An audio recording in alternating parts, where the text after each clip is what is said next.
আকাশবাণী খবর পড়ছি প্রিয়া বিশ্বকর্মা। প্রথমে বিশেষ খবর। প্রধানমন্ত্রী গুজরাটের গান্ধীনগরে আজ দেশের বৃহত্তম গ্লোবাল ট্রেড শো এর উদ্বোধন করবেন। ভারত ব্রিটেন প্রতিরক্ষা অংশীদারিত্ব নিয়ে আলোচনা করতে দুদিনের সফরে লন্ডন পৌঁছেছেন প্রতিরক্ষা মন্ত্রী।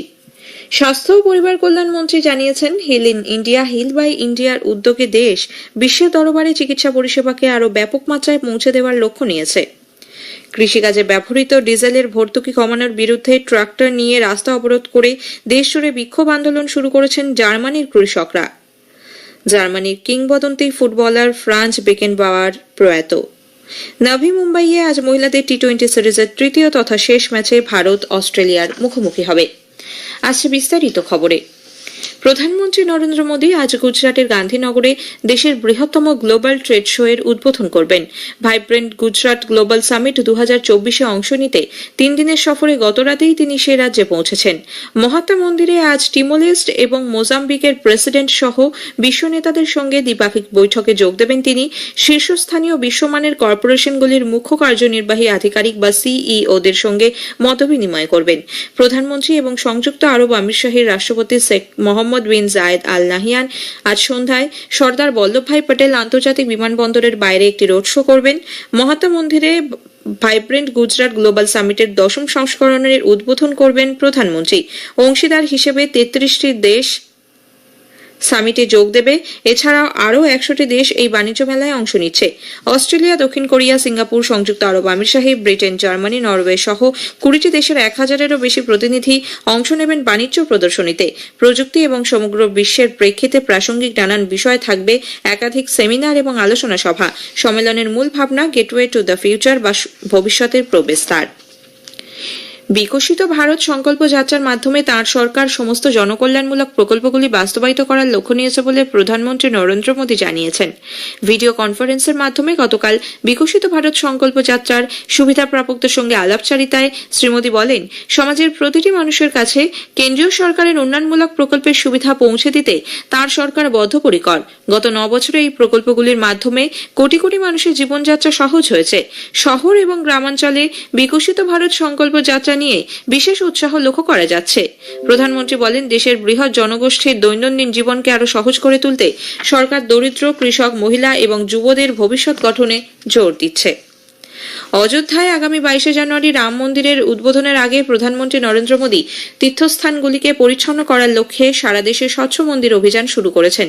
ইনস্টাগ্রামে শেয়ার করা এক ভিডিওতে প্রধানমন্ত্রী অযোধ্যাকে ভারতের সবচেয়ে পরিচ্ছন্ন শহর হিসেবে গড়ে তুলতে নাগরিকদের ঐক্যবদ্ধ হওয়ার আহ্বান জানান।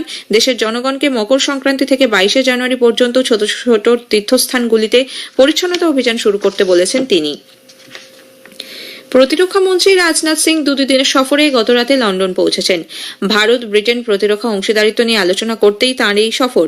প্রতিরক্ষা গবেষণা উন্নয়ন সংস্থা ডিআরডিও, প্রতিরক্ষা দপ্তরের সার্ভিস হেডকোয়ার্টার ও উৎপাদন বিভাগের বরিষ্ঠ আধিকারিকদের নিয়ে গঠিত এক উচ্চ পর্যায়ের প্রতিনিধি দল তার সঙ্গে রয়েছেন। সফরকালে তিনি ব্রিটেনের প্রতিরক্ষা মন্ত্রী গ্র্যান্ট শ্যাপসের সঙ্গে দ্বিপাক্ষিক বৈঠক করবেন।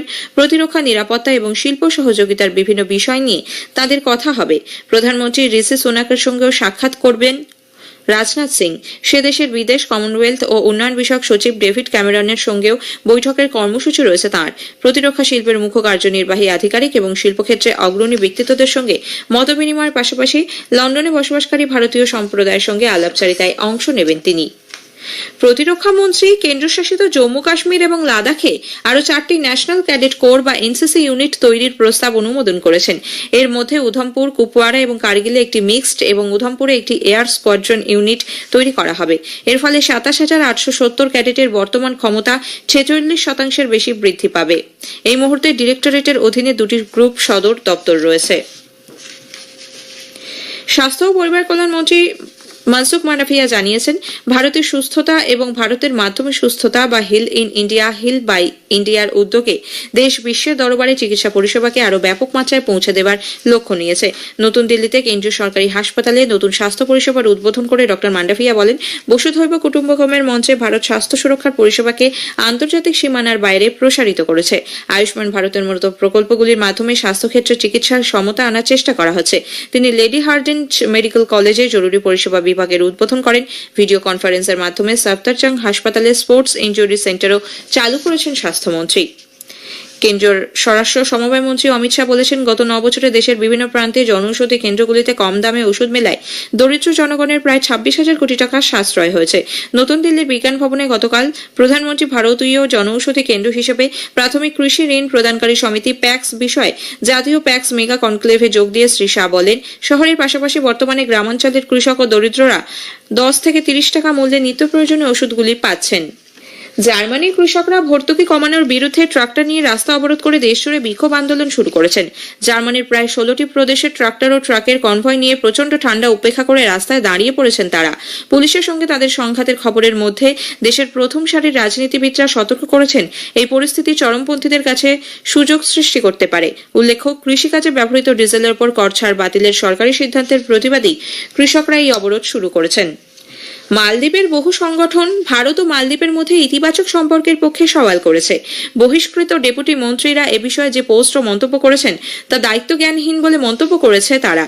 National boating association, Maldives association of tourism industry, national hotels এবং গেস্ট হাউসেস অ্যাসোসিয়েশন, মালদ্বীপ association of travel agents and tour operators সহ আরও কিছু সংগঠন বহিষ্কৃত আধিকারিক মালশা শরীফ, মারিয়াম শিউনা এবং মাসুম মসজিদের অনভিপ্রেত মন্তব্যের বিরোধিতা করে বিবৃতি প্রকাশ করেছে।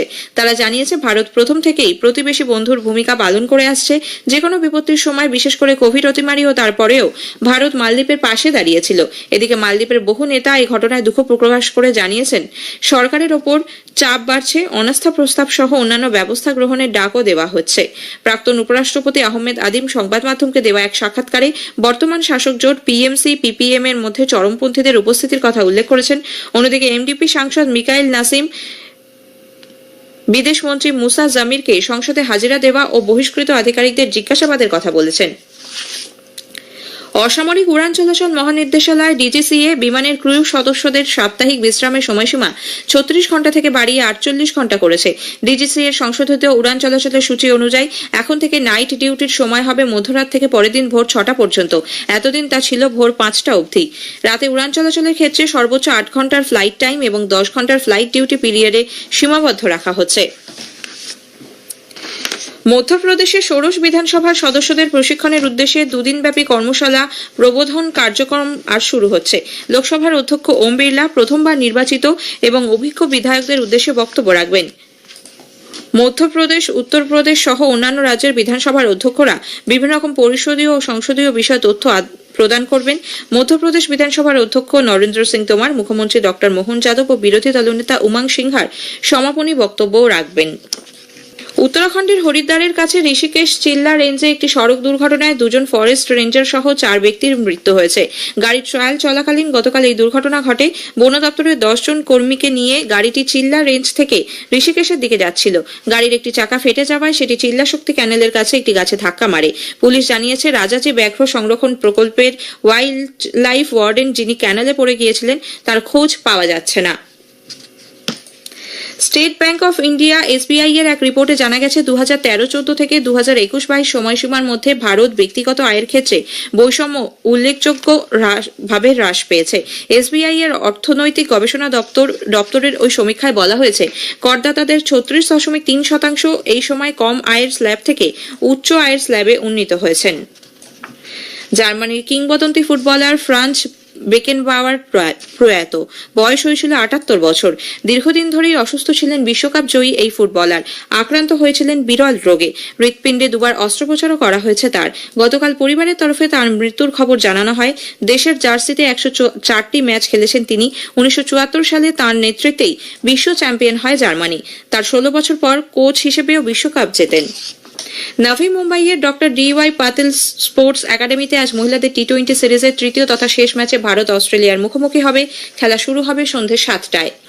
আকাশবাণী কলকাতা, স্থানীয় সংবাদ পড়ছি নমামি বসুরুদ্র। প্রথমে বিশেষ খবর।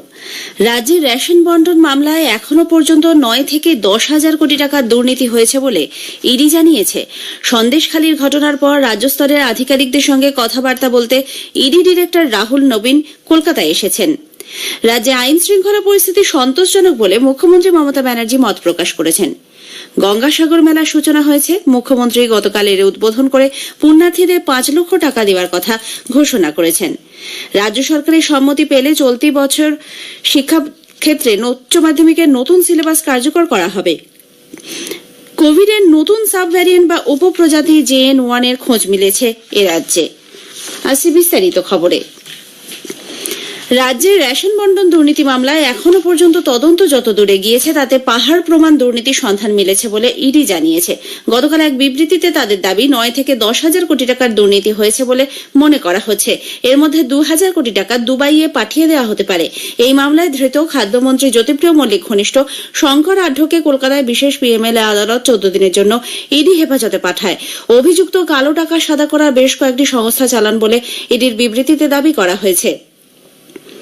উল্লেখ্য, রেশন বন্টন এবং ধান সংগ্রহের দুর্নীতির অভিযোগ নিয়ে রাজ্য পুলিশের দায়ের করা মামলার ভিত্তিতে ইডি তদন্তভার হাতে নেয়। দেখা গেছে এই দুর্নীতির সঙ্গে অনেকেই যুক্ত এবং টাকার ভাগও পেয়েছেন বেশ কয়েকজন।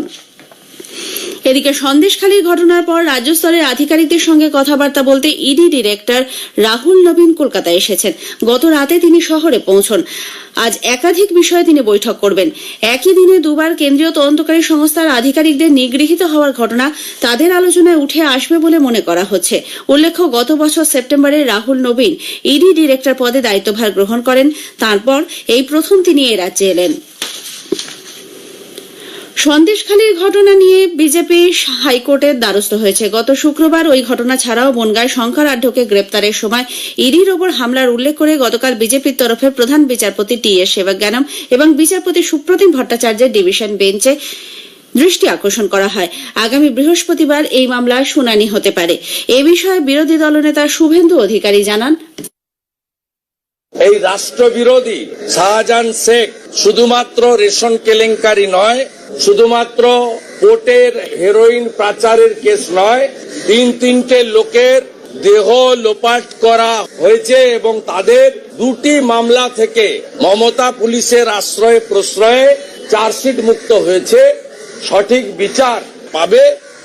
উত্তর 24 পরগনা জেলা পরিষদের মৎস্য কর্মাধ্যক্ষের পদ থেকে শেখ শাহজাহানকে সরিয়ে দেওয়ার সিদ্ধান্ত নিয়েছে তৃণমূল কংগ্রেস পরিচালিত জেলা পরিষদ।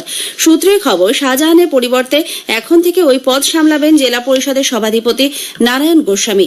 গত শুক্রবার ইডির অভিযানকে ধুন্ধুমানের পর থেকে নিখোঁজ সন্দেশখালীর এই নেতা।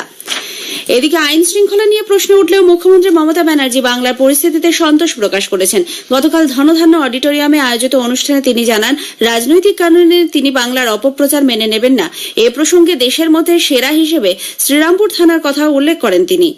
পারে বাংলাকে কেউ যদি নিচু করতে চায়, আমাকে গালাগালি দেওয়ার নাম করে, সেখানে আমার আপত্তি থাকে। আপনারা জানেন ভারতবর্ষের মধ্যে শ্রীরামপুর থানা বেস্ট থানা হিসেবে ঘোষিত হয়েছে। তাহলে আইন শৃঙ্খলা যদি ভালো না হয় এই জায়গাটা হবে কি করে? ক্যালকাটা সেফেস্ট সিটি হিসেবে ঘোষিত হয়েছে, তাহলে কি করে হলো? উল্লেখ্য, বিচারপতি গঙ্গোপাধ্যায়ের বিরুদ্ধে অতি সক্রিয়তার অভিযোগ তুলে তার অপসারণ চেয়ে সুপ্রিম কোর্টে চিঠি দিয়েছে তৃণমূল কংগ্রেস। প্রধান বিচারপতির কাছে লেখা সেই চিঠিতে আদালতকে রাজনীতির মঞ্চ থেকে দূরে রাখারও আবেদন জানানো হয়েছে।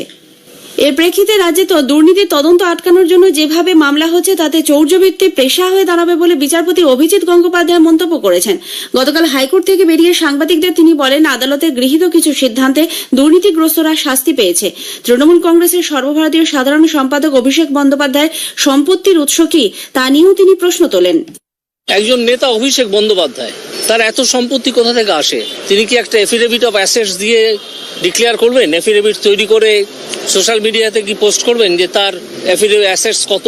সেটা করতে পারবেন? যদি তিনি করেন, আমি তাহলে অন্যান্য ইকুইভ্যালেন্ট নেতা যারা আছেন, যেমন ধরুন মীনাক্ষী মুখোপাধ্যায় বা অন্য যারা আছেন, তাদের কাছেও একই অনুরোধ রাখবো যে আপনারাও ওই এফিডেভিট অফ অ্যাসেটস করে সোশ্যাল মিডিয়াতে দিন। আমরা দেখতে চাই, সাধারণ মানুষ হিসেবে আমরা দেখতে চাই যে কার কত সম্পত্তি আছে, কে কত সম্পত্তি করেছেন এবং কার সম্পত্তি করার কতটা সোর্স ছিল। এটা কি করতে পারবেন বলে মনে হয় না।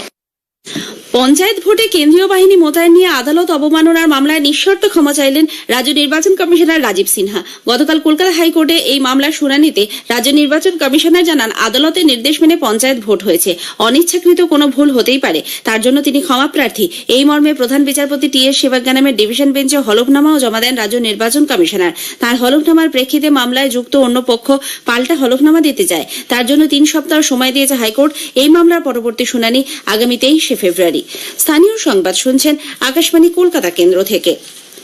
গঙ্গাসাগর মেলার সূচনা হয়েছে, চলবে 17 জানুয়ারি পর্যন্ত। মুখ্যমন্ত্রী মমতা ব্যানার্জি গতকাল দক্ষিণ চব্বিশ পরগনা গঙ্গাসাগরে এই মেলার উদ্বোধন করে মেলা চলাকালীন তীর্থযাত্রীদের ওপর থেকে তীর্থকর মকুবের পাশাপাশি এ সময় মেলায় আসা প্রত্যেক পুণ্যার্থীর জন্য 5 লক্ষ টাকা করে বিমার ঘোষণা করেন। মেলা সুষ্ঠুভাবে সম্পন্ন করার জন্য দপ্তরের মন্ত্রীদের দায়িত্ব দেওয়া ছাড়াও নিরাপত্তা সহ সব ধরনের ব্যবস্থা নেওয়া হয়েছে বলে তিনি জানান। আজও জেলায় তার একাধিক কর্মসূচি রয়েছে। একটি প্রতিবেদন। রাত্রিবাসের পর আজ বেলায় সাগর থেকে হেলিকপ্টারে জয়নগর রওনা দেবেন মুখ্যমন্ত্রী মমতা ব্যানার্জি। জয়নগরে সরকারি পরিষেবা প্রদান অনুষ্ঠানে যোগ দেবেন তিনি। জয়নগরে এই সভা লোকসভা নির্বাচনের মুখে অত্যন্ত গুরুত্বপূর্ণ। গত 13ই নভেম্বর জয়নগরে খুন হন তৃণমূল নেতা সৈফুদ্দিন লস্কর। সেই খুনের পাল্টা একজনকে পিটিয়ে মারা ও সিপিএম কর্মী সমর্থকদের বাড়ি ভাঙচুর, অগ্নিসংযোগ ও লুটপাটের মতো ঘটনা ঘটে।